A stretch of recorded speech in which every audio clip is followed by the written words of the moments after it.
Mr. Glover, for visiting us here at Comic Con. I'm a big James Bond fan, and I'm a big fan of the movie For Your Eyes Only. It's a great movie. I'm just wondering, in preparing for the film, did you happen to read the original Fleming short story? Fair enough. And I came prepared well, for... I've got a thing to say about that before you continue. And what was maybe your favorite scene to shoot? When I do subjects which are based on books, if I happen to have read it already, that's one thing. But if I haven't read it, I don't read the book, because the script that I've accepted to do is the script they're going to do. And I always find that when people know the books very well, they'll say, I don't think we ought, this scene is not good. There's a wonderful scene instead of it in chapter 7. It's always disruptive. And so I consciously don't, and I read them afterwards. And think, we made a mess of that, or yes, we gave you quite a good account of it. Sorry, what was the question? Oh, the next question was, well, with respect to the film itself, what was your favorite scene to shoot? I think that's probably my very first scene I shot. I love water, and the first scene I shot was the sequence on my boat when we tried to keel haul our hero and heroine, and I take great relish in doing that. And that was lovely. It was out in the Aegean Sea, that beautiful, beautiful Greek sea, and blue sky, and nice clothes, and a wonderful part I was going to be playing. And I think that was probably my favourite scene of the whole lot. Of course, I knew at that time, however, that I was on trial. It was Cubby Broccoli, who was the producer of the films, he was a lovely fellow, but he was completely and utterly ruthless if he thought something wasn't going to work. And in those days, the rushes for the film used to go back to London, the process, and come back, and so 2 days later you would see the scenes that you'd done 2 days before. And I knew that I was on probation for 2 days. So having done that, I was biting my nails, as you can imagine, with thinking he was going to kick me out. Oh, I was terrible in that scene. Oh, I did that bit very badly. Oh God. But thank God, he was pleased with the rushes, so I was allowed to play the part. That's how it was, and I still think it happens today sometimes. If they've got enough money and they can afford to pay you off, and you're not any good in it, get rid of you. I agree with that. Okay, that's all. Thank you very much.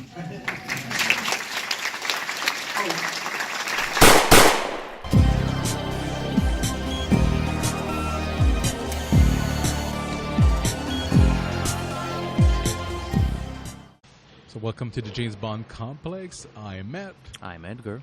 We are doing our Julien Glover interview introduction. Yes. And what was your first impression when you saw him? What's the vibe you got? Doesn't look like Kristatos anymore. That was to be expected. However, a very charming fellow, very easygoing, and certainly enjoys talking about his experiences in anything he's done. But he certainly he seemed to be having a good time talking about For Your Eyes Only and Roger Moore, and even Sean Connery to an extent. Easy to talk to. Not intimidating in the slightest. No. Sometimes, you get maybe a little bit wary about how this star is going to behave, but no, he's pretty much a normal Joe with a wonderful, wonderful British accent. Wonderful, lovely, lovely voice, lovely presence. The guy was... actually, when we took our pictures, he was like, "Oh, you guys are dressed very, very sharp." Yes, he did notice that. He did. And he noticed. Was it at the Q&A or when we showed up for the autograph that he recognized us? Because he did know. Well, he knew us. No, but he knew he had seen us that weekend before already. So yes, yeah. When we showed, he got the joke. Yeah, when we told him we were cosplaying, he got the joke. And I think you told him that you. Ask your question the evening before, and he said, "Oh yeah, I remember." and you asked him for the interview, and that's how this. He had to chit chat about it with. He was game. He was game, but like, whenever these people show up at these conventions, you have to pay for it. The handlers, let my people talk amongst themselves, and we'll get back to you in 30 seconds. But it didn't take very long, and the handler was because post-interview. You had the privilege of chit-chatting him one-on-one. I was sort of behind you guys, and I was speaking with the handler, and she was just the sweetest thing. So I think they really had no problems at all, and they wanted it to happen. There was nothing going on, unfortunately, at his booth at that time. Yeah, we're the only ones in line. He was super happy to sign my poster, and he asked me, "Do you want to have it to personalized to you?" And I was like, you know what? I'll gladly keep this as a heirloom. So he signed to Mathieu, Julien Glover, Ami Kristatos. It looks great next to my George. Kristatos might be Bond's enemy, but he's our friend. He's our buddy. That was funny. I mean, I think you have something in now. You have something in common with a Bond villain. Yeah, well, two things. We both like Roger, and I remember. If memory serves, we will get to the rest of it later on, but I think the other question we asked him was, without selecting for Eyes Only, what's your favorite Bond film? I think he actually starts his answer by saying, well, For Eyes Only is actually not my favorite anyways, or something to that effect. So if you're going to pick another one, he picks Live and Let Die. And listeners, just go back to our Live and Let Die movie episode. I'm so high on that movie. We are a podcast called the James Bond Complex. The James Bond Complex. We've been doing this for a few months, and it's such a privilege and an honor to meet an actor who played such a big part. Okay. So we appreciate your time here. So I guess what did you know about the series when they hired you to play Kristatos? Are you asking me the question yet? Yes, please. Yes. So what did you already know about the movie series when you were hired to... I'd seen all the John Bond films, of course. Absolutely. It does, doesn't it? You see them for all sorts of reasons. You see them... I don't go to see them because of which Bond is playing, though of course I do have my favourites.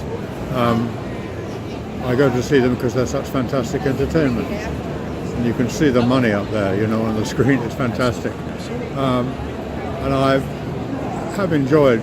Sean, I suppose, remains the definitive. But after that, in a completely different way, my favourite is Roger. And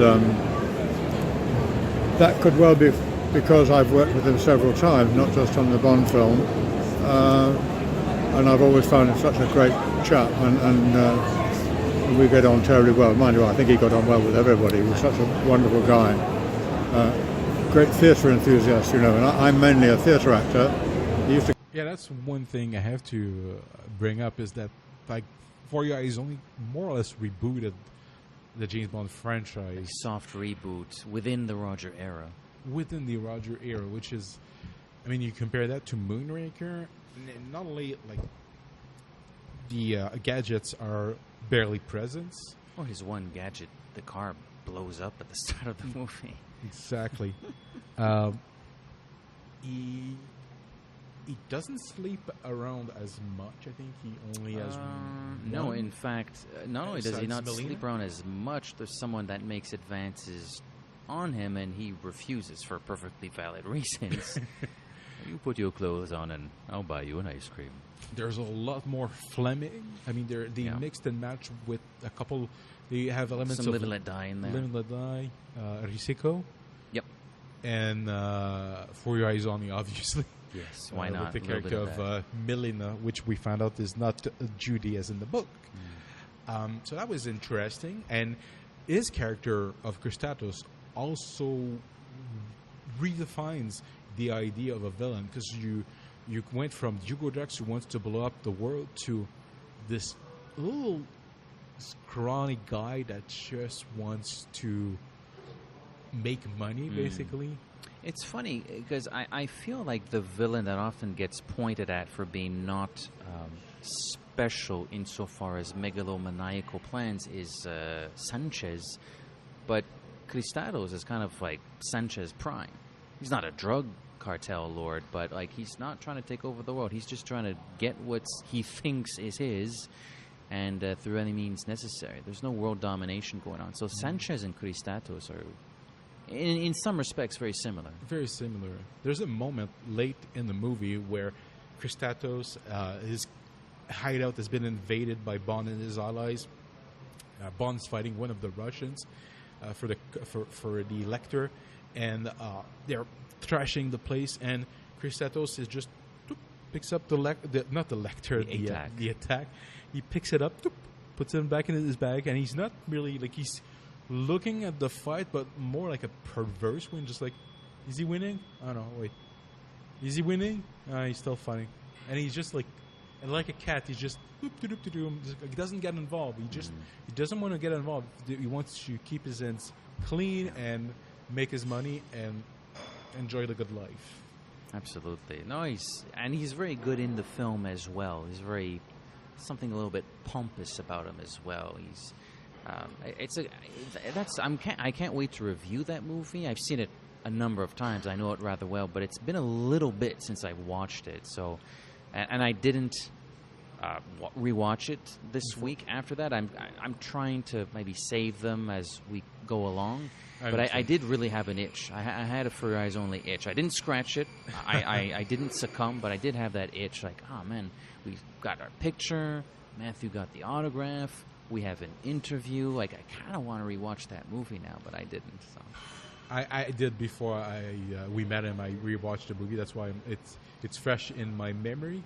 But also him and Topol almost feel like mirror, and it's totally by design. They kind of are. They're both smugglers. Yeah. So. And when I we did that book fairly shortly in the short story Risico, it's hard not to picture those two actors because it's almost beat for beat the same. Excellent casting. An excellent casting, an excellent adaptation. Come and see me in everything.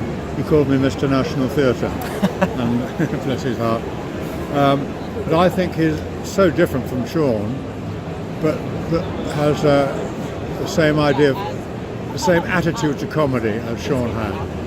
A different way of doing it because he's a different person, and he knew how to look at the camera and twinkle, or the eyebrows slightly go up, and but also when he's not looking at the camera too sometimes. It's brilliant, and I just loved working with him, loved it. I loved doing that particular film because I think, and I don't think this is because I was in it, I think that For Your Eyes Only is a really fine piece of work and beautifully directed by John Glenn, and they went back, the idea of it, which is why I was in it, or one of the reasons, was that they should stop Bond having buttons to press and things, special little tricks in his watch and things like that. They just made him better at doing everything than anybody else, and so he was the best skier, best bobsleigh, best jumper, best shot, and he just did everything better, and that for me made it far more real. And by the same token, his villains, well, we don't know who's the villain at the beginning of the film, are recognisable human animals.